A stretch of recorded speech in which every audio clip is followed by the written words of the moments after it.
எல்லோரையும் அலையுங்கள், வெளியே சென்றவர்களை கழகத்தில் இணைத்துக் கொள்ளுங்கள், விரைந்து அதை செய்யப்பட வேண்டும். அப்படி செய்யவில்லை என்று சொன்னால் யார் இந்த மலையிலே இருக்கிறார்களோ ஒருங்கிணைந்து செயல்படுத்துவதற்கு நாங்கள் அனைவரும் தயாராக இருக்கிறோம். இது நாள் வரைக்கும் இவங்க அமைதியாக இருந்தாங்க, அந்த ஒரு கேள்வி எழுதலை. இவ்வளோ நாள் வரைக்கும் அமைதியாக இருந்துட்டு இப்போ தேர்தல் நெருங்கும் போது நாங்களாம் ஒன்றுபடணும் அப்படிலாம் சொல்கிறது இது நீங்கள் சொல்கிறது உங்களுக்கு பின்னாடி யாரோ சொல்லி கொடுத்து பண்ணுறதா தான் நான் பார்க்குறேன். குருமூர்த்தி நம்பி இருக்காங்கன்னு சொல்லலாம்ல. பாஜக கையில ஒரு லகான் அவங்க கையில போட்டு கொடுக்குறாங்க. நீங்க பாருங்க, நீங்க பார்த்து எனக்கு பண்ணுங்க, நீங்க முன்னிருந்து பஞ்சாயத்து பண்ணுங்கன்னு சொல்றது அது அதனாலதான் அவ்வளவு பேர் இதை தொண்டர்கள் அதிமுக தொடர் ரசிக்க மாட்டாங்க. எதிர்த்த எல்லாரையுமே ஒட்டுமொத்தமாக ஒரு கட்சிக்கு வெளில தள்ளிட்டு ஒரு ultimate control of the party எடுத்துட்டு ஒரு நல்ல ஒரு சொஃபிஸ்டிகேட்டடான ஒரு இடத்துல தான் அஸ் அ தலைவராக எடப்பாடி இருக்காரா? ஸ்டாலின் எவ்வளோ பெரிய தலைவர், அவரை எதிர்த்து நிற்கணும், அவருக்கு ஈக்குவலாக ஒரு சிஎம் கேண்டிடேட்டாக நிற்கணும் அப்படின்னு சொன்னால் பல சிக்கல்கள் இருக்கும். ஸோ அதனால் எடப்பாடிக்கு ஒரு ரீப்ளேஸ்மெண்ட் இன்னி வரைக்கும் இல்லவே இல்லை. இப்போ ஒரு ஓபிஎஸ்சியோ டிடிவியோ சசிகலாவையோ போட்டால் மரவரோ கல்லரோ சப்போர்ட் பண்ண தானே சார் போகிறாங்க. 2021 தினகரனுக்கு விழுந்த வாக்குங்கிறது எடப்பாடி பிடிக்க ஆன்டி எடப்பாடி வாக்கு, ஆன்டி ஸ்டாலின் வாக்கு தான். இப்போ அந்த வாக்குகள்லாம் இப்போ தினகரன் எடப்பாடியும் ஒன்றாகிட்டாங்கன்னா அந்த வாக்கு அப்படியே வந்துடும்லாம் சொல்ல முடியாது. செங்கோட்டையன் சொல்லும்போது இன்னும் 10 நாளில் நீங்கள் பிரிஞ்சவங்களை ஒன்று சேர்க்கலன்னா நாங்கள் ஒன்றிணைப்போம்னு சொல்கிறார். லோக்கல் இஷ்யூஸ்லாம் ஆரம்பிச்சு ஸ்டேட் லெவல் இஷ்யூலேருந்து எல்லாத்தையும் பேசுகிற அளவுக்கு ஒரு பெரிய லீடராக உருவானது வரும். அவரை ஏன் சேலஞ்ச் பண்ணணும் நீங்கள் இப்போ போய்? எடப்பாடியை முன்னிறுத்தி விட்டு அவருக்காக ஒரு வலுவான ஒரு ஸ்ட்ராங்கான கூட்டணியை கட்டமைப்பது தான். அதை பாஜகவால் செய்யணும். அவங்க இது வரைக்கும் செய்கிறது பெரிய அளவுக்கு எஃபர்ட் எடுக்கல. ஏன்னா புதிய தமிழகம் அவரை கூட எடுத்து வர முடியாதா உள்ள கூட்டணிக்குள்ள?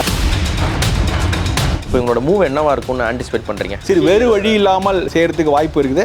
ஒருவேளை அது நடந்தால் அந்த கட்சிக்குள்ளே அவருடைய கிரிப்புக்கு போயிடும்.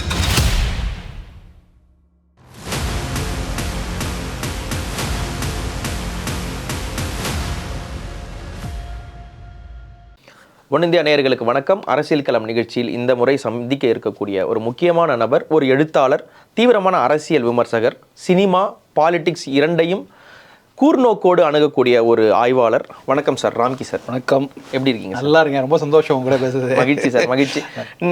மையப்புள்ளியாக இன்னைக்கு நான் விவாதிக்க விரும்பின விஷயம் செங்கோட்டையனுடைய இந்த தர்ம யுத்தம். ஏன் நான் தர்ம யுத்தம்னு சொல்கிறேன்னா, அதிமுகவுக்கும் தர்ம யுத்தத்துக்கும் பெரிய ஹிஸ்ட்ரி இருக்குது. அதிமுகவே தர்ம யுத்தத்திலிருந்து வந்த கட்சி தான். அதற்கப்புறம் இரட்டை புறா, இரட்டை இலை பஞ்சாயத்து, ஜானகி ஜெயலலிதா சசி பஞ்சாயத்து, ஓபிஎஸ் இபிஎஸ்ஸா, சசிகலாவா, இந்த மாதிரி இரட்டை தலைமைகளுக்கும் இல்லை இவங்க வரப்போகிறாங்க அவங்க வரப்போகிறாங்க, இந்த அணிலேருந்து அந்த அணிக்கு போனாங்க, இந்த ஒரு நெடிய பாரம்பரியம் கொண்ட கட்சி அதிமுக. ஸோ இந்த பாயிண்ட் ஆஃப் வியூவிலேருந்து செங்கோட்டையனுடைய இந்த ப்ரெஸ் மீட்டை ஒரு அரசியல் நோக்கராக நீங்கள் எப்படி அணுகுறீங்க சார்?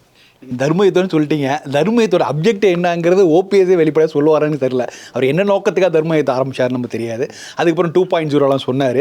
இன்றைக்கி அந்த தர்மயுத்தமே இவர் பண்ணுறதா இப்போ என்ன நோக்கம்னா ஒன்றுபட்ட அதிமுக எல்லாரும் சேர்க்கணும் அப்படி இப்படின்னு அவங்களாம் பேசினா கூட இது நாள் வரைக்கும் இவங்க அமைதியாக இருந்தாங்க, அந்த ஒரு கேள்வி எழுதலை. இவ்வளோ நாள் வரைக்கும் அமைதியாக இருந்துட்டு இப்போ தேர்தல் நெருங்கும் போது நாங்களாம் ஒன்றுபடணும் அப்படிலாம் சொல்கிறது இது நீங்கள் சொல்கிறது உங்களுக்கு பின்னாடி யாரோ சொல்லி கொடுத்து பண்ணுறதா தான் நான் பார்க்குறேன்.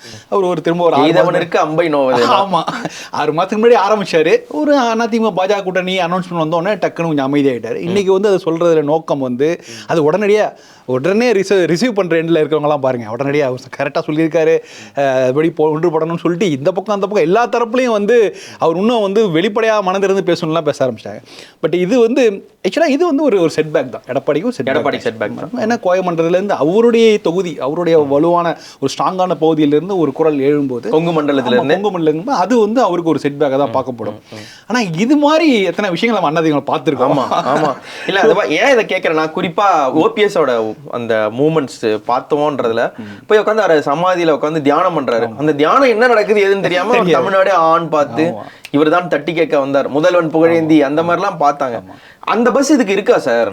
இல்லை, இதுக்கு நிச்சயமாக இருக்காது. ஏன்னா நீங்கள் இது ஓபிஎஸோட ஒரு மோசமான விஷயம் தான் நான் பார்க்குறேன். செங்கோட்டையனுடைய நேச்சர் அவரை பற்றி புரிந்து கொண்டவர்களா தெரியும். அவரால் பெரிய அளவுக்கு ஒரு தடாலடி அரசியல்வாதி கிடையாது. ஆக்சுவலாக அவருக்கு ஒரு நல்ல நோக்கம் இருந்திருக்கலாம். வேணா இப்படி ஏன்னா எல்லாரும் சேர்ந்து செயல்படணுங்கிற நோக்கம் இருக்கலாம். ஆனால் எனக்கு திரும்ப கேள்வி அது ஏன் இப்போ சொல்கிறாரு, அதை இத்தனை நாள் வரையும் அமைதியாக ஏன் சொல்கிறாரு அப்படிங்கிறதுக்கு.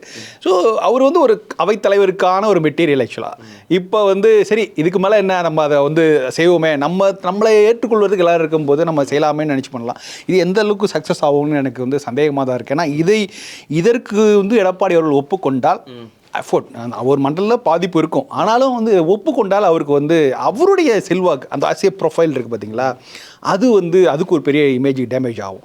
ஸோ அதனால் அதை வந்து மோஸ்ட்லி எடப்பாடி ஏற்றுக்கொள்ள மாட்டான்னு நான் நினைக்கிறேன். பட் இவங்களால என்ன வேல்யூ ஆட் பண்ணுறாங்க எனக்கு அது ஒரு ஒன்றும் புரியவே இல்லை. எனக்கு இவங்க திரும்ப திரும்ப சொல்கிற விஷயங்கள் என்னென்னா, இதிலேயே எல்லாரும் பொதுவாக 3 பேரையும் ஒன்றா வச்சு பார்க்குறாங்க. தினகரன் ஆகட்டும், ஓபிஎஸ் ஆகட்டும், சசிகலா அப்படி இவங்க 3 பேருக்குள்ள பெரிய டிஃப்ரென்ஸ் நிறையா இருக்குது. இப்போ சசிகலாவை பொறுத்த வரைக்கும் ரொம்ப ரொம்ப கிளியராக இருக்காங்க. அவங்க என்னன்னா தீய சக்தி திமுக அப்படின்னு சொல்லிட்டு ஒரு அறிக்கை விட்டுட்டு ஒரு டிபிக்கல் அதிமுக தொண்டர் என்ன பண்ணுவோம் அதுதான் அவங்க கருணாநிதி ஒழிக, கலைஞர் ஒழிக, அவ்வளவுதான் திமுக தீய சக்தி. ஆமா, இன்ஃபேக்ட் நீங்க அதுல இன்னும் பாத்தீங்கன்னா ஜஸ்ட் ஆன்டி திமுக அவ்வளவுதான் இருக்கும் ஒழிய அதுல ஒரு பிஜேபி ஆதரவோ பிஜேபி எதிர்ப்பா இல்ல காங்கிரஸ் அந்த மாதிரி ஸ்டாண்ட்லாம் இருக்காது. ஜஸ்ட் ஆன்டி டிஎம்கே அவ்வளவுதான். பட் இந்த விஷயத்தை வந்து இதை வந்து தினகரனாலோ ஓபிஎஸ்ல பண்ண முடியாது. ஏன்னா அவங்களுக்கு ஒரு ஸ்டாண்ட் எடுக்க வேண்டியிருக்கு.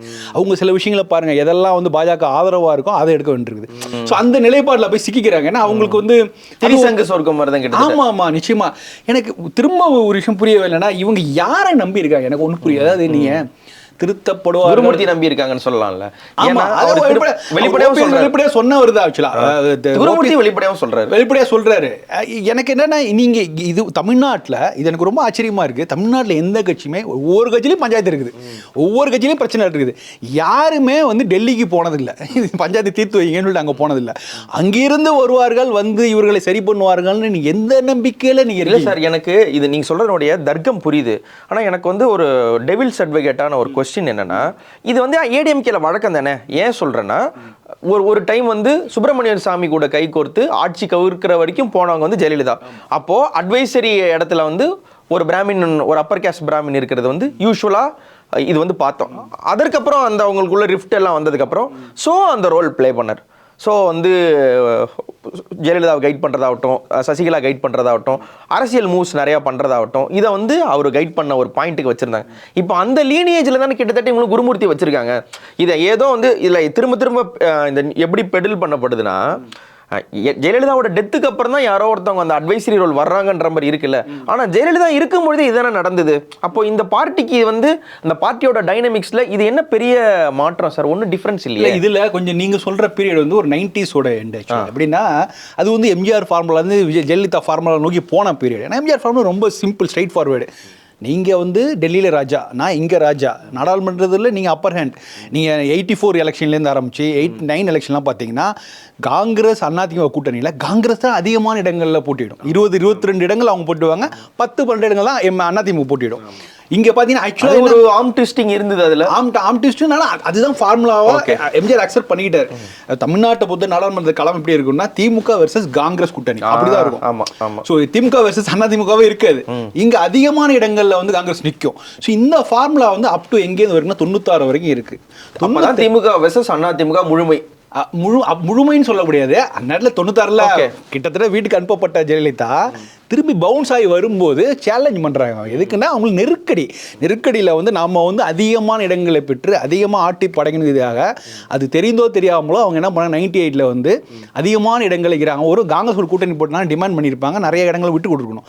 அவங்க அப்போ பிஜேபி வளராத நேரு, அதனால் வந்து அவங்களுக்கு ஒரு கம்மியான சீட்டை கொடுத்து நம்ம அதிகமான எம்பிகளை டெல்லிக்கு அனுப்பிச்சா ஒருவேளை இவங்களை வந்து இங்கே கலைஞர் கவர்மெண்ட் ஆட்டி படைக்கலாம் பண்ணி அதை ஆரம்பிச்சது. பட் அது வந்து சக்ஸஸ் ஆனிச்சு. ஆனால் அதுக்கப்புறம் தொடர்ந்து அவங்க அதை வந்து ஒரு பெரிய ஃபார்முலாவே எடுத்துட்டு பை டிஃபால்ட்டா இப்போ நீங்கள் 2004லேருந்து ஆரம்பிச்சு 2014 வரைக்குமே ஒரு சேலஞ்சிங்கான இது டெல்லியை எதிர்க்கிற ஒரு குரலாக ஜெயலலிதாவோட குரல் முழுமையாவது இல்லை. ஸோ இப்போ அது என்ன ஆகுதுன்னா ஒரு டோட்டலாக அதிமுகவோட இதே மாறிது. இப்போ நீங்கள் எடப்பாடி வந்து எம்ஜிஆர் ஃபார்முலா கையில் எடுக்கும்போது ரொம்ப ஆச்சரியமாக பார்க்குறாங்க. ஜெயலலிதா ஃபார்முலாக்கு அடாப்ட் ஆகிட்ட ஒரு கட்சிக்கு எம்ஜிஆர் ஃபார்முலா ஏன் திடீர்னு மறுபடியும் பழசு போகுது? இது யாருக்குமே பிடிக்காது. இது பாஜகவுக்கே பிடிக்காது. எப்படி நீங்கள் வந்து இது பண்ணுன்ட்டு.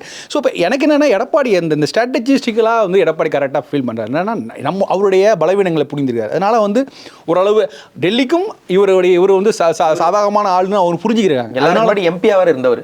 எஸ் அவருக்கு தெரியும். ஆனால் எடப்பாடியோட தம்பி துரை ஒருத்தர் இருக்காரு. பட் அவர் எவ்வளோ சைலண்டாக இருக்கார் பாருங்க. அதெல்லாம் வந்து அரசியல் பேசப்படாத விஷயங்களா இருக்குது. நான் என்னன்னா இப்போ வந்து இந்த சுச்சுவேஷனில் நீங்கள் வந்து அவங்கள எதிர்த்து குரல் கொடுக்கணும், அவங்கள எதிர்த்து பண்ணணும் அப்படின்னு அவங்களுக்கு ஒரு இம்பார்ட்டன்ஸை கொடுக்கும் பாஜக.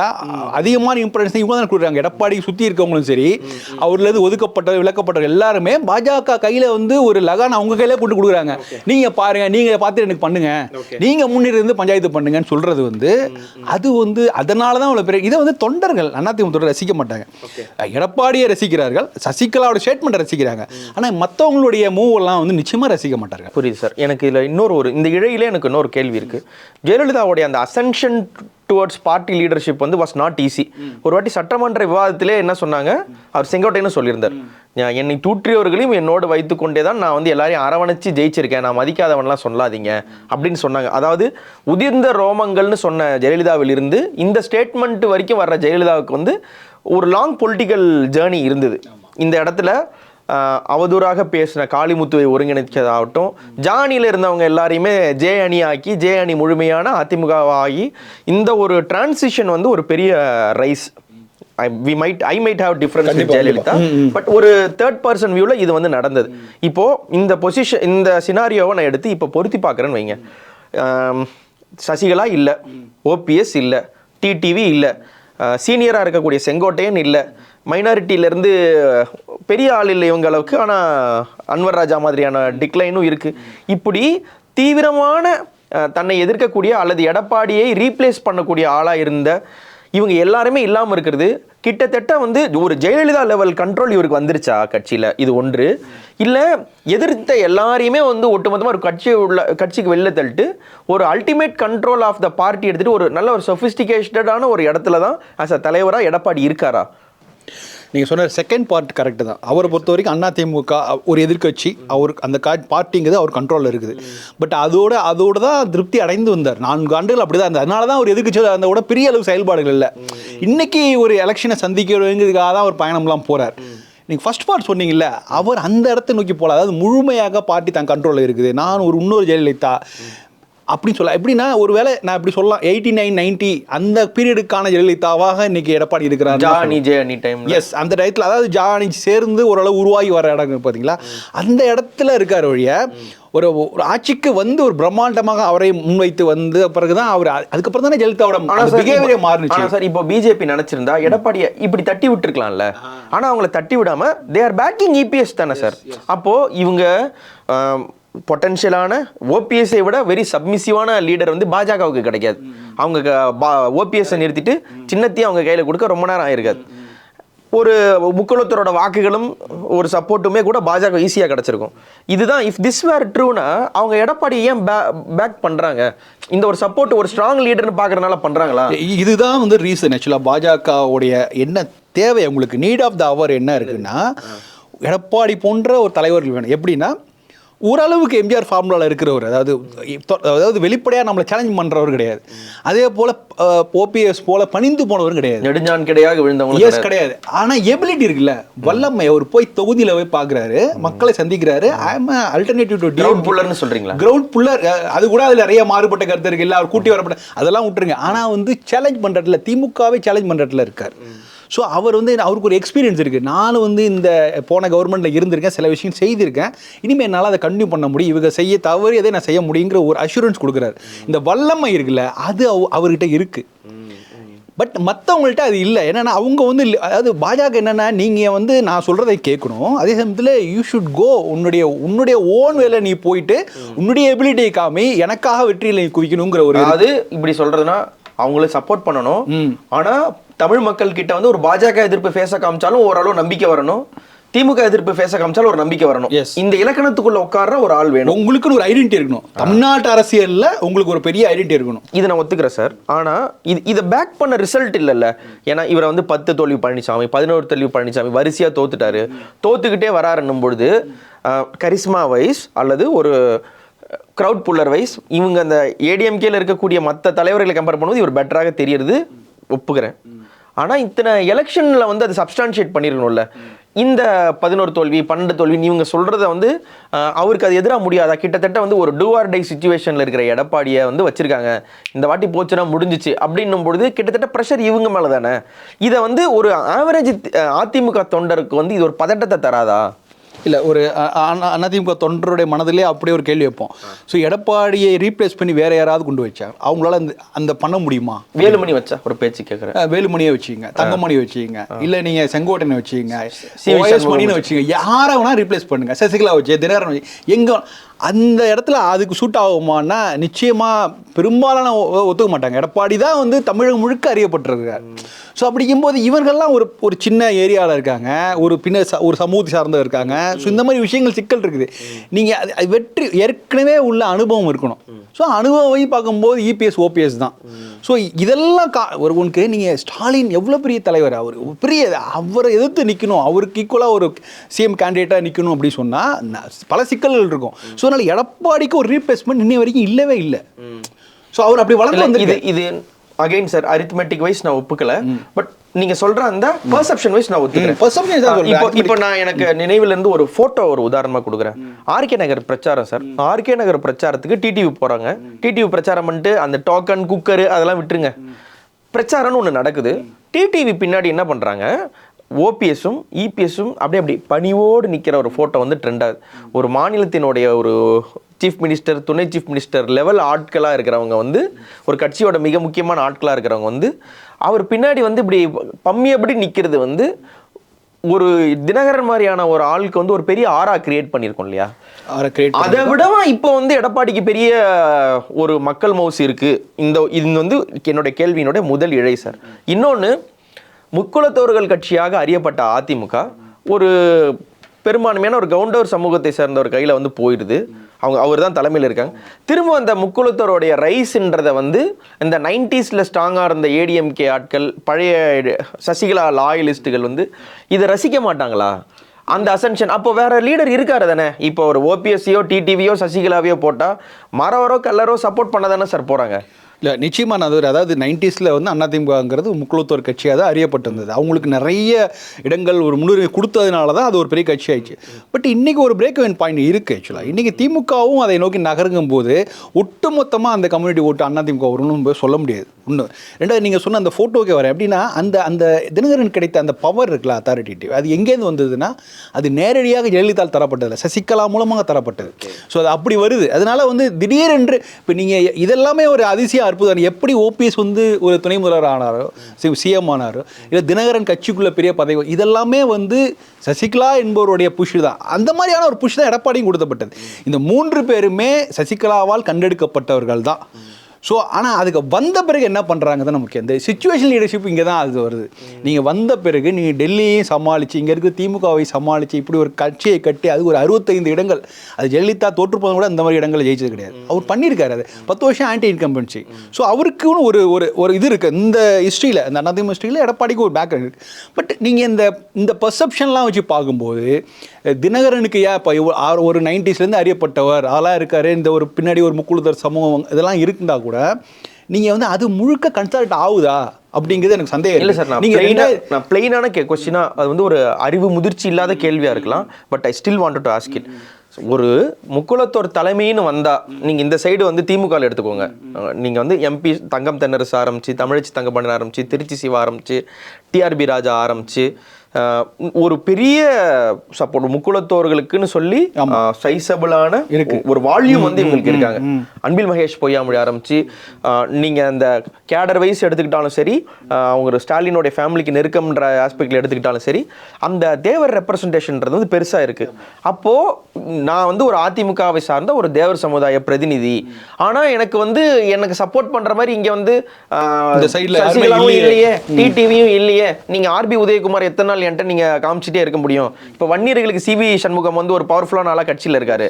நீங்க கொங்குக்கு வந்து எடப்பாடி பழனிசாமி, செங்கோட்டையன் இருக்காங்க. இப்போ தேவர் சமுதாயத்துக்குன்னு வந்து நீங்க முன்னாடி வைக்கிற மாதிரி பெரியசாமி கேடர்ல யாரையா கொண்டு வந்து வைக்கிற மாதிரி ஒரு வேக்கம் இருக்குல்ல. இது இப்போ டெல்டால இருக்கக்கூடிய ஒரத்தநாடு ஆகட்டும், கும்போணம் மாயவரம் பக்கம் இருக்கவங்களாகட்டும், இந்த இங்க ஆரம்பிச்சு தேனி மதுரை வரை இருக்கிறவங்களுக்கு ஒரு வாண்ட் இருக்காதா? அப்போ அந்த பழைய ஏடிஎம்கேக்கான அந்த ரீஇன்வென்ஷன்ல இந்த மாதிரி ஒரு கம்யூனிட்டி பேக்கிங் உள்ள ஒரு ஆள் உள்ள வர்றதை எடப்பாடி தடுக்கும் பொழுது இது அவருக்கு மைனஸ் பாயிண்டா போவாதா? அவங்களுடைய கோர் ஓட்டு அதுல தானே இருந்திருக்கு. இல்ல இதுல வந்து எடப்பாடி டேக் என்ன நமக்கு தெரியல. ஆனாலும் பாருங்க, நீங்க சொல்ற தலைவர்கள் எல்லாமே இருக்குங்களா, ஒரு பெரிய திமுக தலைமை மேல ஒரு என்னைக்குமே சேலஞ்ச் பண்ற அளவுக்கு போவே இல்லை. பட் இங்க என்ன சிக்கல் அப்படின்னா, இப்போ நீங்க ஏன் தினகரன் வந்து இத்தனை நாள் கழிச்சு ஓப்பன் பண்றாரு? அதாவது கூட்டணி ஆரம்பிச்ச பிறகு கூட்டணி அதிமுக பாஜக கூட்டணி அறிவிப்பு வந்த உடனே நானும் கூட்டணியில தான் இருக்கேன் அப்படின்னு தினகரன் சொன்னாரு. ஓபிஎஸ் சொன்னாரு, இன்னைக்கு நான் லீவ் விட்டுருக்கேன், இன்னைக்கு லீவு நான் பேச மாட்டேன்னு சொன்னாரு. ஸோ அவங்களுக்கு அதை பத்தி, அதாவது இந்த கூட்டணியை வரவேற்று பேசுவதில் கூட கொஞ்சம் தயக்கம் இருந்தது. ஸோ ஓவர் த பீரியட் அப்படியே வரும்போது அண்ணாமலைங்கிற ஒரு வந்து கொஞ்சம் நகர்றாரு. டிடிவி பத்தி அவர் சொல்லும் போது கூட என்ன சொன்னாரு, காலம் இருக்கிறது பாப்போம்னாரு. ஓபிஎஸ் பத்தி கேட்கும்போது மட்டும் காலம் கடந்து விட்டது அப்படின்னு. ஆமா, அவருமே டிடிவியை கொஞ்சம் நான் யோசிக்கிறேன்னு சொன்னாரு. பட் நல்ல ஒரு திருப்பு முனை தான் அந்த இடத்துல. ஆனா தினகரன் ஏன் வந்து அதை வந்து அக்செப்ட் பண்ணிக்க முடியல அந்த இடத்துல? ஏன்னா தினகரனுக்கு ஒரு ஹோப் இருக்குது. என்னன்னா, அண்ணாமலை வந்து இது வரைக்கும் என்டிஏ உடைய தலைவராகவோ முதல் வேட்பாளராக எடப்பாடி அவர்களை ஏற்றுக்கொள்ளவில்லை. ஸோ அப்போ அதனால நாளைக்கு கடைசி நேரத்தில் சேஞ்சஸ் இருக்கும். ஸோ அதனால அண்ணாமலையை நம்பி இவர் வந்து வாய் மூடி இருந்தார். இன்னைக்கு அண்ணாமலை வந்து அமித்ஷா தலைமை முன்னாடியிலே வந்து இதுமாரி நம்ம முதல்வராக எடப்பாடியை வரவேற்று அவருக்கு வெற்றிக்காக பாடுபடுவோம்னு சொன்ன உடனே சரி முடிஞ்சிருச்சு அப்படின்னு சொல்லிட்டு தான் வெளில வர்றார். ஸோ இப்போ நான் என்னென்ன, இங்கே வந்து ஒபீடியன்ட் தான் ப்ராப்ளம். நீங்கள் ஒன்றும் இல்லை, நான் வந்து முதல்வர் வேட்பாளர் நடந்துருமா மறுபடியும் ஏன் அந்த ஸ்கோப்பை நீங்கள் வைக்கிறீங்க? எல்லாருக்கும் தெரிஞ்சது தான். என்டிஏவை அமித்ஷாவே இறங்கி வந்து சொல்கிறாரு, எடப்பாடி பழனிசாமி தான் தமிழ்நாடு என்டிஏ தலைவருங்கிறார். இவர் அதை அக்செப்ட் பண்ணிட்டு ஆமாம் முதல்வர்லாம் சொல்கிறதுல தினகரனுக்கு என்ன பிரச்சனைன்னு தெரியல. ஸோ இப்போ அந்த பிரச்சனை இருக்கிற வரைக்கும் தான் நீங்கள் தலைமையை சேலஞ்ச் பண்ணுறீங்க. நீங்கள் அதிமுக தலைமையை சேலஞ்ச் பண்ணுறீங்க, என்டிஏவோட தலைமையை சேலஞ்ச் பண்ணுறீங்க.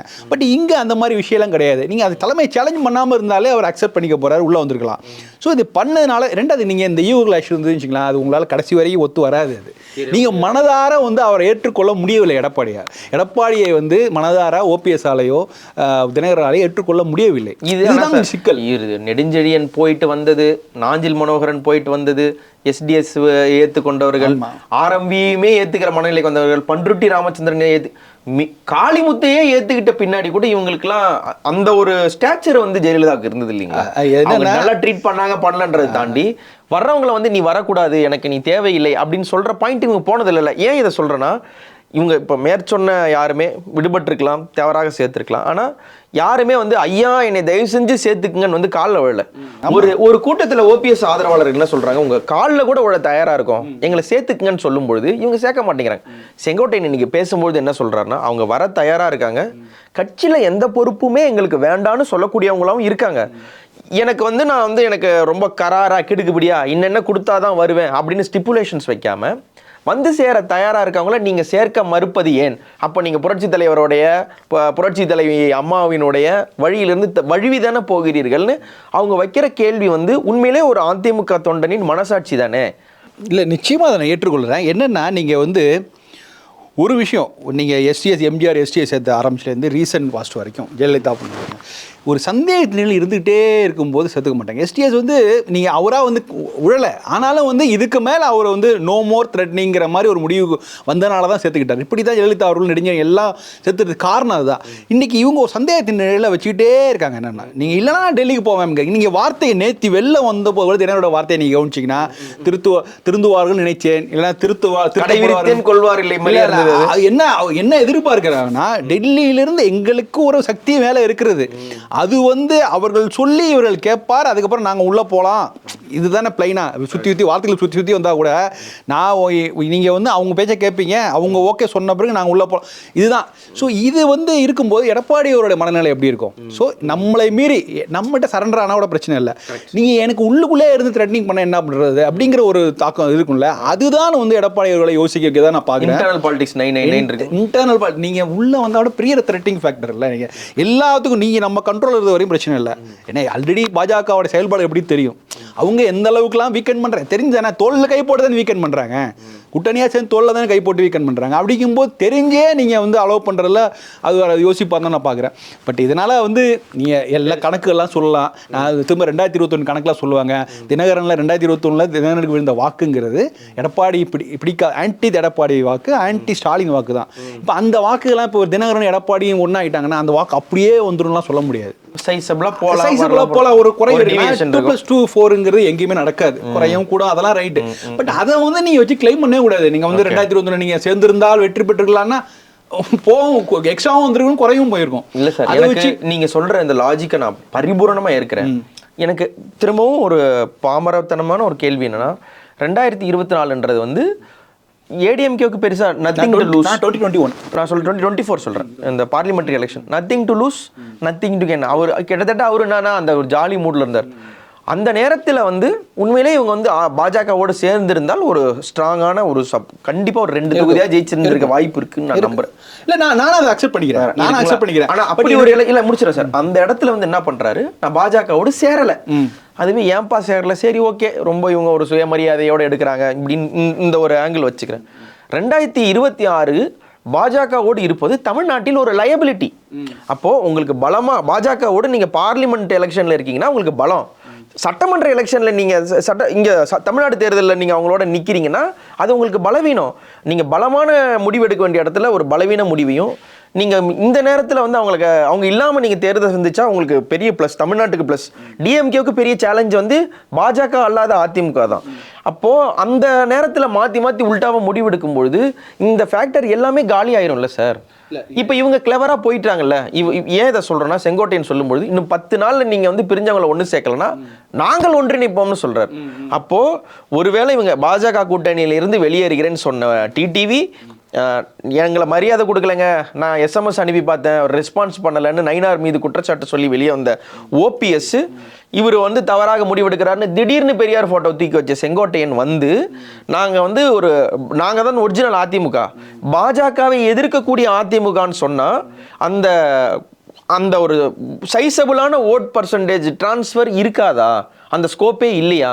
அதை தாண்டியும் அவர் பலமான தலைவர் எடப்பாடி இல்லை. ஆக்சுவலாக என்னென்னா, இது வந்து நீங்கள் சொல்கிறது வந்து ஆன்டி டிஎம்கே ஆன்டி பிஜேபி அப்படிங்கிற இடத்துக்கு வந்து இவங்க நகர்ந்தாங்கன்னா ஒரு பாதிப்பு இருக்குமானா எடப்பாடி அவர்களுக்கு பாதிப்பு இருக்கும். பட் அதனால் என்ன ஆகுனா தமிழ்நாட்டில் ஒரு குழப்பமான சூழல் தான் வரும். அது இன்ஃபேக்ட் மற்றவர்கள் கூட சாதகமாக போகலாம், விஜய் போன்றவர்களுக்கெல்லாம் கூட சாதகமாக போகலாம். அந்த கால்குலேஷன் நம்ம அடுத்த 6 மாதத்தில் நான் பார்க்க போகிறோம். பட் இது நீங்கள் சொன்னீங்க 2024 இருக்கு சொல்லுங்க. அதில் அன்னைக்கு வந்து அதிமுக விட பாஜக தான் அந்த நெருக்கடி இருந்தது, பாஜக தேவை இருந்தது ஆக்சுவலாக. அப்போ அந்த தயவு காத்தாங்க. அதாவது நீங்க எப்படியாவது எடப்பாடியோட கூட்டணி சேரணுங்கிறது அதிமுக பாஜக விரும்பினது, அவங்களுக்கு தான் தேவையும் இருக்கு. நீங்க உண்மையிலே நீங்க சொன்ன கால்குலேட் பண்ணி நான் ஒப்புக்கிறேன். மினிமம் 4 சீட்டு 10 சீட்டு கிடைச்சிருக்கும். அது அவங்க லூஸ் பண்ணிட்டாங்க ஆக்சுவலா. அதுக்கு என்ன காரணமா இருக்குன்னா அண்ணாமலைங்கிற ஒரு அவருடைய செயல்பாடுகள் தான் வழியா. ஏன்னா அவர் தான் வந்து பர்பஸாவே எடப்பாடி நவுத்தி வைக்கிறார். ஏன்னா நீங்கள் எந்த பிரச்சாரத்துலையாவது போய் சொல்லுவாங்களா, அது தினகரனை பகலில் வச்சுக்கிட்டு அதுக்கு எலெக்ஷன் முடிஞ்ச பிறகு வரும்னா சொல்கிறதெல்லாம் ஒரு வெறுப்பின் உச்சம் தானே ஆக்சுவலாக. அது அவரோட அண்ணாமலையோட அரசியல் வாழ்க்கையில் ஒரு பெரிய சர்க்கிள் ஆக்சுவலாக. நீங்கள் போய் பாமகவில் ஒரு தைலாபுரம் தோட்டத்துக்கு போய் பார்த்து கூட்டணி போட்டுறது கிட்டத்தட்ட அந்த ஒரு கோஆர்டினேட்டர் இந்த கூட்டணி ஒருங்கிணைப்பாளர் வேலையை தான் அண்ணாமலை தான் பண்ணார். ஸோ அவர் நினச்சிருந்தா எடப்பாடியும் பார்த்து பண்ணியிருந்துருக்கலாம், அது ஒரு பெரிய விஷயமே கிடையாது. அதுக்கு எடப்பாடியும் காத்து தான் இருந்தார். அன்றைக்கே செஞ்சிருந்தா கூட இன்றைக்கி இந்த சிக்கல்கள்லாம் வந்திருக்காது. அப்போ ஒதுக்கப்பட்டார் தான். இப்போ எடப்பாடி வேணான்னு முடிவு பண்ணிவிட்டு அதிமுக சேலஞ்ச் பண்ணுற மாதிரியான செயல்பாடுகள் தான் அன்றைக்கி பாஜக தரப்பில் இருந்தது. அதனால் வந்து லாஸ் வந்து எடப்பாடியை விட இவங்களுக்கு தான் லாஸ் ஆக்சுவலாக. அதை செய்திருக்கலாம். பட் இன்றைக்கி திருப்பி போய் ரிவர்ஸ் பண்ணும்போது இப்போ எங்களுக்கு சங்கடமாக இருக்குது. இப்போ திரும்ப தான் நம்ம இதை கிளைம் பண்ணிட்டாங்க, 18% நாங்கள் வாங்கியிருக்கோம் அதெல்லாம் சொல்லும்போது இன்றைக்கி தேர்ந்து போகும்போது உங்களுக்கு பிரச்சனை இருக்குது. நான் என்ன சொல்கிறேன், இன்றைக்கி சட்டமன்ற தேர்தலுங்கிறது வேறு. இதில் வந்து பிஜேபியோட ரோல் வந்து ஒரு இன்சிக்னிஃபிகன்ட் தான் ஆக்சுவலாக. அவங்கள பொறுத்த வரைக்கும் நீங்கள் ஒருவேளை அவங்க ரொம்ப இதில் முனைப்பு காட்டி 2024 ஏதாவது நடந்தனாலும் அதுக்கப்புறம் போஸ்ட் 2026க்கு அப்புறம் அவங்களோட இமேஜ் டேமேஜ் ஆச்சுங்களா 2029 கணக்குகள் அடிபடும். ஸோ அதனால் அவங்க சைலண்டாக தான் இருப்பாங்க. ஆக்சுவலாக இன்றைக்கி அவங்களுக்கு கொடுக்கப்பட்ட அவங்களுக்கு செய்யக்கூடிய ரோல் என்னன்னா, எடப்பாடியை முன்னிறுத்தி விட்டு அவருக்காக ஒரு வலுவான ஒரு ஸ்ட்ராங்கான கூட்டணியை கட்டமைப்பது தான். அதை வந்து பாஜகவால் செய்யணும். அவங்க இது வரைக்கும் செய்கிறது பெரிய அளவுக்கு எஃபர்ட் எடுக்கல. ஏன்னா புதிய தமிழகம் அவரை கூட எடுத்து வர முடியாதா உள்ள கூட்டணிக்குள்ள? பாமக உள்ள எடுத்து வர முடியாதா? இன்னும் இது தேமுதிகவாவது எடுத்து வர முடியாது, ஏதும் எடுத்து வர இல்லையா? தேமுதிக கூட எடுத்து வர முடியலையா அவங்க? ஸோ அப்போ அப்படிங்கும்போது அதில் ஒரு பெரிய சுணக்கம் இருக்குது. அதை பற்றி பேசாமல் நீங்கள் வந்து அதிமுகவை வந்து உள்ளே இருக்க என்கரேஜ் பண்ணுற, எனக்கு தெரிஞ்சு பிஜேபி ரோல் இல்லைன்னு தெரியுது. ஏன்னா செங்கோட்டையன் இதுக்கு முன்னாடியே ஆரம்பிச்சிட்டாரு, இந்த பிப்ரவரியில இதை பண்ண ஆரம்பிச்சிட்டாரு. ஸோ அதனால பாஜக ரோல் பெருசாக இதில் இல்லைன்னு தான் தோணுது. பட் இருந்தாலும் பாஜக வந்து இந்த கூட்டணியை செய்திருக்கலாம், அவங்க நெருக்கி கொண்டு வந்து பண்ணியிருக்கலாம். இப்போ இது ஒரு டெட்லாக் சுச்சுவேஷனாக போவேன். நான் எடப்பாடிக்கு பாதிப்பு இருக்குன்னு நாங்கள் ஒப்புக்கிறேன். ஆனால் வந்து இதை வந்து அவர் அதை வந்து என்கரேஜ் பண்ணார்னா நாளைக்கு அடுத்தடுத்து எல்லாம் வருவாங்க, கண்ட்ரோல் இல்லாமல் போயிடும். கிட்டத்தட்ட நீங்கள் பாஜக நினைச்சு அந்த இருதுருவ அரசியல் திமுக வர்சஸ் பாஜகவே வந்துடும் இங்கே. ஆக்சுவலாக அதுவே ஒரு தமிழ்நாட்டுக்கு ஒரு ஆபத்தான விஷயமா தான் நான் பார்க்குறேன். இந்த இருதுருவ அரசியலோட இருதுருவ அரசியல் வேற தவிர்க்க முடியாது, எல்லாத்துலையும் இருக்குது. ஆனால் அது தமிழ்நாட்டில் வந்து திமுக வர்சஸ் பாஜகன்னு போணுச்சுன்னா அது வந்து நம்மளுடைய கிளைமேட்டுக்கு ரொம்ப ஆபத்தான விஷயமா தான் பார்க்கணும். சார் இல்லை இந்த சப்ஜெக்டில் ஒரு லாஸ்ட் கொஸ்டினாக நான் கேட்க விரும்புகிறது, நாங்கள் இந்த தேர்தல் கவரேஜுக்காக போயிருந்த சமயத்தில் வந்து அண்ணாமலை அண்ட் எடப்பாடியோடைய அந்த ரிஃப்ட்டை எப்படி பார்க்குறீங்கன்னு கவுண்டர் சமயத்தை சேர்ந்தவங்கள்ட்டே நாங்கள் கேட்டோம். அவங்க வந்து ஆக்சுவலாக என்னன்னா தே எக்ஸ்பிரஸ்டு டிஸ்பிளஷர். அந்த சமயத்தில் என்ன சொன்னாங்கன்னா, அண்ணாமலையை இவர் எதிர்க்கிறாரு அப்படின்ற ஒரு பாயிண்ட் எடப்பாடி மேலே ஒரு குற்றச்சாட்டாக சொன்னாங்க. செந்தில் பாலாஜியும் இவர் எதிர்க்கிறாரு, அண்ணாமலையும் இவர் எதிர்க்கிறாரு அப்படின்ற மாதிரி ஒரு இது சொன்னாங்க. எதுக்கு அவங்க ரெண்டு பேரையும் நீ அரவணைச்சு போயிருக்கலாம்ல அப்படின்னு. அது ஒரு சின்ன சரிவு தானே சார்? ஏன் கேட்குறேன்னா, ஒரு தலித் சமுதாயத்தினுடைய சப்போர்ட்டுன்றது திருமாவளவன் வடிவில் திமுகவுக்கு கிடச்சிருது. இவங்களுக்கு வந்து ஒரு மெஜாரிட்டேரியன் சப்போர்ட்டுன்னு பார்த்தீங்கன்னா நாடார் சமுதாயத்திலிருந்து அதிமுகவுக்கு சப்போர்ட்டுன்றதை விட அவங்களுக்கான சப்போர்ட் வந்து தேவர் சமுதாயம் அண்ட் தென் கொங்கு கவுண்டர். இப்போ இதுதான் எடுத்துக்கிறேன். நீங்கள் வந்து இப்போ மேற்சொன்ன அந்த லீடர்ஸ் டிடிவி சசிகலா இவங்க ஆஸ்பெக்டில் வந்து அந்த ஒரு ஆதரவு இழந்து விட்டோம்.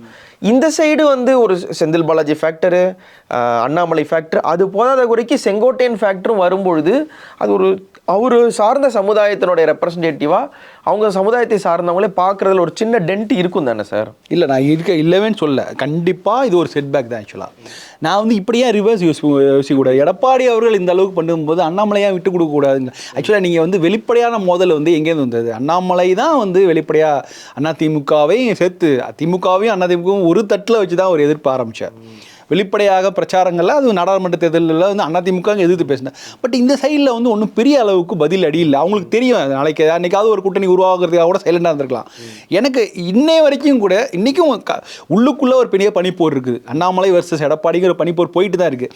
ஆனால் அதை வெளிப்படையாக சொல்லக்கூடிய இடத்துல கூட அண்ணாமலை வந்து நிற்கிறார். ஆனால் எடப்பாடி அதை வந்து கண்டுக்கவே இல்லை. ஆக்சுவலாக நீங்கள் இந்த இடத்துல வந்து விட்டு கொடுக்க வேண்டிய இடத்துல அண்ணாமலை தான் இருக்காரு நான் பார்க்குறேன். ஏன்னா இன்றைக்கி நீங்கள் ஒரு மொமெண்டம் ஆரம்பிச்சிருச்சு. அவர் ஆரம்பத்திலேயே வந்து திமுக வர்சஸ் அதிமுக, ஸ்டாலின் வர்சஸ் எடப்பாடிங்கிற ஒரு மொமெண்ட் ஆரம்பிச்சிச்சு. அவர் சுற்றுப்பயணம் போகிறார். நான் இன்ஃபேக்ட் நானே எதிர்பார்க்கல அவர் மேட்டுப்பாளையத்தை ஆரம்பித்து விழுப்புரம் வரையும் தான் கூட்டம் இருக்கும், விழுப்புரம் தாண்டா கூட்டம் இருக்காதுன்னு எல்லாருமே எதிர்பார்த்தது தான். ஆனால் ஏன்னா மேட்டுப்பாளையம்னா வேலுமணி ஏரியா, விழுப்புரம்னா சிவி ஏரியா, அவங்களுடைய தலைமை ஏரியா அப் டு விழுப்புரத்தோட முடிஞ்சிருந்தான். பட் அதுக்கப்புறம் திரும்ப பார்த்தீங்கன்னா கடலூர் பக்கம் பன்ருட்டி சிதம்பரம்லாம் வரும்போது அது கூட ஓகே பரவாயில்ல அப்படின்போது இன்னும் போக கந்தரக்கோட்டையெல்லாம் தாண்டி மதுரையை நோக்கி போகும்போது சரி மதுரையே தாண்டி போகிறாரு. அப்போ அவருக்கு வந்து கணிசமான ஆதரவு இருக்குது. அப்படிங்கும்போது ஸோ ஒரு ஸ்ட்ராங்கான லீடராக உருவாகிட்ட போது அதை சேலஞ்ச் பண்ணுற மாதிரியான இடத்துல ஏன் அண்ணாமலை கும்பகோணத்துலையும் ஆதரவு நிறைய எழுதிருந்தீங்க. ஆமாம், நான் எதிர்பாராதது ஆக்சுவலாக என்னென்னா அது வந்து என்னென்னா ஒரு கிரவுண்டில் போயிட்டு நீங்கள் அவங்ககிட்ட உரையாடுறது இருக்குல்ல, அதுவே பெரிய விஷயம். அது யாருமே பெரிய கம்ப்ளைண்ட்லாம் பண்ணல அவங்க கிட்டலாம். அப்புறம் நீங்கள் சில இனிஷியேட்டிவ் பண்ணீங்க, அந்த கவர்மெண்ட் அதை எடுத்துகிட்டு போகிறாங்க, பட் இதை விட பெட்டராக பண்ணோம், அதுக்கு உங்க நன்றி சொல்ல வந்தோன்னு சொல்ல பேசுகிறாங்க. ஸோ இதை மண்டலம் பற்றி பேசுகிறதா நிறைய ஒரு இன்டெப்த்தாக உள்ளூர் லோக்கல் பிரச்சனையை பேசுகிறாங்கல்ல, அதை வந்து வேறு எந்த கட்சியும் அட்ரஸ் பண்ணல. ஸோ அப்படிலாம் வந்து லோக்கல் இஷ்யூஸ்லேருந்து ஆரம்பிச்சு ஸ்டேட் லெவல் இஷ்யூலேருந்து எல்லாத்தையும் பேசுகிற அளவுக்கு ஒரு பெரிய லீடராக உருவானது வரும்.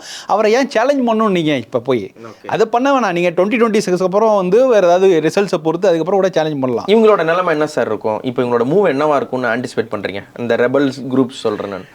ரெபல்ஸ் குரூப் ஏன் சொல்கிறேன்னா, இந்த 10 நாளில் சேருங்கன்னு சொல்கிறாங்க. 10 நாளில் அண்ணா பிறந்த நாள் அந்த கொண்டாட்டங்கள்லாம் வரும். அதில் ஏதாவது பிளான் பண்ணுறாங்களா? இல்லை, ஆக்சுவலாக இது வந்து ஒரு எடப்பாடிக்கு ஒரு சிக்கலான சுச்சுவேஷன் தான். என்ன இவங்க என்ன போவாங்க அதில்? இவங்களுடைய பிளான் என்னவா இருக்கும்? ஆக்ஷன் பிளான் இவங்க ஆக்ஷன் பிளான் வந்து அது வந்து நடக்காத விஷயம். ஆக்சுவலாக என்னென்னா, சரி 3 பேர் சேர்ந்து வாங்க சேர்த்துக்கிறேன் அப்படின்னு ஒரு வார்த்தையை போட்டாருன்னு வச்சுக்கோங்களேன். எடப்பாடி என்ன செய்ய முடியும் உங்களால்? சொல்லுங்க, 3 பேர் சேர்ந்து வாங்க. யார் ஓபிஎஸ், சசிகலா, தினகரன் எல்லாரும் சேர்ந்துவாங்க அப்படின்னா அதுவே சாத்தியம் இல்லையே. அவங்களே சேர மாட்டாங்க. அதுவுமே சேரல, அதே சாத்தியமே இல்லை. அவங்களுக்குள்ள உள்ள இல்லை கணக்கு. இன்னைக்கு நம்ம வந்து ரொம்ப ஃபாஸ்ட்டாக கடந்து போகிற 8 ஆண்டுகள் நடந்தது. எதற்காக சசிகலா அவர்கள் போய் அந்த ஜெயலலிதா அம்மாவில் வந்து சத்தியம் அடிச்சு பண்ணார், அதுக்கு பின்னாடி உள்ளது தெரியாது. ஓபிஎஸ் எதனால தர்மயுத்தம் தியானம் பண்ணார் நமக்கு தெரியாது. தினகரன் ஏன் வந்து ஒரு கட்சியை ஆரம்பித்தார், அதுக்கப்புறம் ஒரு ஸ்டேஜுக்கு அப்புறம் கட்சியை அப்படியே வச்சுட்டு அதை பற்றி எந்த மூவ்மெண்ட் இல்லாமல் இருந்தார். கேட்டால் நான் வந்து டெல்லியில் பேசிட்டு இருக்கேன்லாம் சொன்னது இதெல்லாமே திடீர்னு ஆக்டிவேட் ஆகுது. நல்லா பார்த்துருப்பீங்க 2019 த மாஸ் பாஸ் அப்படின்னு சொல்லிட்டு தினகரன் செல்வர், ஆமா என்னென்னமோ செல்வர். ஆமா. ஸோ அது இந்த எதனால அப்படிங்கிற ஒரு கேள்விகள், இந்த கேள்வியெல்லாம் வந்து ஒரு வெளிப்படையாக விஷயம் தெரியாத வரைக்கும் நம்மள மாதிரி சாமானியர்களே வந்து சந்தேகப்படும் போது எடப்பாடி அவர்கள் எப்படிலாம் சந்தேகப்படுற பாருங்க. ஸோ அதனால வந்து ஒரு சந்தேகம் தான் ஆக்சுவலாக. பட் வேற ஏதாவது ஒரு இல்லை வேற ஏதாவது பெரியவர்கள் மாரி செங்கோட்டையன் பண்ணுறவர்களுக்குலாம் வந்து இல்லை அதை தாண்டி வேற ஏதாவது வந்து இல்லை சமாதானம் பண்ணலாம் அப்படின்னா கூட எடப்பாடி யோசிக்க ஆரம்பிக்கலாம். ஏன்னா இன்றைக்கி செங்கோட்டையனோட வாய்ஸுங்கிறது முக்கியமான வாய்ஸ். ஏன்னா அவருடைய பகுதியிலேருந்து வந்திருக்கிறதுனால சரி வேறு வழி இல்லாமல் செய்கிறதுக்கு வாய்ப்பு இருக்குது. ஒருவேளை அது நடந்தால் அந்த கட்சிக்குள்ளே அவருடைய கிரிப்புக்கு போயிடும். ஸோ இப்போ அதுதான் அந்த முடிவெடுக்கட்டில் எடப்பாடி இருக்கார். நமக்கு வந்து இதுக்கு விட்டு கொடுத்து நம்ம போனோம்னா பொதுச் செயலாளர் போஸ்ட் இவர் கேட்குறாருன்னு வேற ஒரு பஸ் இருக்குது. தினகரனுக்கு இல்லை செங்கோட்டையன் அவர் அவைத்தலைவர் மெட்டீரியல் தான் ஆக்சுவலாக. திரும்ப வந்து இப்போ இன்றைக்கி வந்து நீங்கள் நமக்கு எல்லாம் வெளிப்படை தெரிஞ்சு அதிமுகவில் வந்து ஒரு பெரிய எல்லாம் வந்து தலைவர்கள் வயதான தலைவர்கள் ஆகிட்டாங்க ஆக்சுவலாக. அடுத்த ஒரு யங் ஃபோர்ஸ் நம்ம திமுகவில் இருக்க மாதிரி கண்கூட நம்ம பார்க்கல. திமுகவில் அடுத்தது ஜென்ரேஷன் வருது, எல்லா கட்சிகள்லேயுமே வராங்க. இப்போ அதிமுகலாம் வெளிப்படை நம்ம பார்க்கல, உள்ளுக்குள்ளே என்ன நடக்குதுன்னு நமக்கு தெரியாது. பட் அப்படி இருக்கும்போது இதை வந்து இந்த மாதிரி போஸ்ட்லாம் வந்து நம்ம வந்து இவங்களை திரும்ப ஷஃபில் பண்ணிகிட்டே இருக்கிறது. இந்த அதே அவங்களுக்குள்ளேயே அதிகார பதவிகளை பகிர்ந்துட்டு இருக்கிறதுனால எந்த அளவுக்கு கட்சி அறிவிப்பாங்கன்னு எனக்கு தெரியல. எனக்கு என்னன்னா இந்த திரும்ப அதிமுகவோட இஷ்யூ வந்து அந்த 1.5 கோடி தொண்டர்களுக்கான இஷ்யூவை மட்டும் எதுவும் ஒரு கட்சிக்குள்ளே நடக்கிற விஷயங்களை மட்டுமே புதுவெளியில் பேசுகிறது தெரியுது. மக்கள் என்ன நினைக்கிறாங்கன்னு யாருமே பார்க்க மாட்டாங்க, அந்த ஆங்கிள் யாருமே பார்க்க மாட்டாங்க. நீங்கள் என்ன வேணாலும் அடிச்சுட்டு போங்க, சரி நீங்கள் என்ன. இப்போ எனக்கு ரொம்ப அடிப்படையான கொஸ்டின் என்னன்னா, இவங்க சொல்கிறது வந்து தீய சக்தி திமுக ஆட்சியை விட்டு அழிக்க ஒன்றுபட வேண்டும், நாங்கள் ஒன்றுபட வேண்டும் என்றால் திமுக வீட்டுக்கு அனுப்ப வேண்டும், நாங்கள் ஒன்றுபட வேண்டும். திமுக ஏன் வீட்டுக்கு அனுப்ப வேண்டும் அதை முதல்ல நீங்கள் சொல்லுங்க. திமுக வீட்டுக்கு அனுப்பும் நீங்கள் என்னைக்காவது போய் வெளில போய் கன்வின்ஸ் பண்ணலாம். அட்லீஸ்ட் எடப்பாடி சுற்றுப்பயணம்லாம் போகிறாரு, லோக்கல் இஷ்யூ சொல்கிறாரு. அதுபோல் அவங்க ஏரியாவில் ஒருத்த நாடுன்னா அவர் தளபதி அட்லீஸ்ட் உதயநிதியாவது குற்றம் சொல்லி பேசுகிறாரு, ஏதாவது ஒன்று. இப்போ சசிகலா மாதிரி ஆனால் அவங்க ஸ்டேட்மெண்ட் விட்டுட்டு அப்படியே இல்லை, அவங்க அந்த ஸ்டேட்மெண்ட் விடுறது கிடையாது. சரி நான் சொல்கிறேன், ஒவ்வொரு உங்கள் பகுதியில் இருக்குல்ல, ஒருத்த நாடுனா வைத்திலிங்கம், அவர் பகுதியில் போய் மக்களை வெரி சீனியர் நீங்கள் எந்த ஏரியாவில் என்ன பிரச்சனை இருக்குன்னு பார்த்தாலும் அந்த மாதிரி அது மூவ்மெண்ட் நடக்குதுன்னா அந்த மூவ்மெண்ட்டுமே இதுவே இல்லை. வெறுமனே நீங்கள் போய் மக்கள் எப்படி கன்வின்ஸ், நீங்கள் நான் சொல்கிறது வந்து இந்த இஷ்யூ வந்து அதிமுக தொண்டர்களுக்கு இவ்வளோ இஷ்யூ நம்ம பேசினலாம். அதிமுக மக்களை எப்படி கன்வின்ஸ் பண்ணுவீங்க? மக்கள்கிட்ட போய் எதனால் இந்த திமுக ஆட்சி வீழ்த்தப்பட வேண்டும், நீங்கள் சொல்கிறது கிளைம் என்னென்னா ஒன்றுபட்ட திமுக தான் வீழ்த்த வேண்டும் அப்படிங்கிறதெல்லாம் சரிங்க, ஓகே அது ரைட் தான். பட் எதனால் வீழ்த்தப்படணும்னு போய் சொல்லணும்ல, அந்த கொஸ்டின் தான் பொதுமக்கள் எதிர்பார்க்குறாங்க. திரும்ப இவங்க அட்ரஸ் பண்ணுறது எல்லாமே அதிமுக தொண்டர்கள் தான் இவங்க அட்ரஸ் பண்ணுறாங்க முடியா, பொதுமக்கள் போக மாட்டாங்க, மக்களை பற்றி பேச மாட்டாங்க, மக்களை பற்றி அவங்க என்ன நினைக்கிறாங்க பற்றி பேச மாட்டாங்க. நாங்கள் ஒன்று கூட இன்கம்பன்சியை ஹார்வெஸ்ட் இதனால தான் மற்ற பிளேயர்ஸ் உள்ள பலம் பெறுறாங்க. விஜய் ஆகட்டும் சசிமான் ஆகட்டும் அவங்களுக்கு இவ்வளோ பெரிய கவனம் கிடைக்கிறது காரணம் வந்து இதுதான். இந்த இடத்த வந்து அவங்க மிஸ் பண்ணிட்டு இவங்களுடைய கட்சி சிக்கல்லே நிறைய டைம் ஸ்பெண்ட் பண்றதுனால தான் இவங்களுக்கு ஒரு பெரிய ஸ்கோப் கிடைக்குது. Subscribe to One India and never miss an update.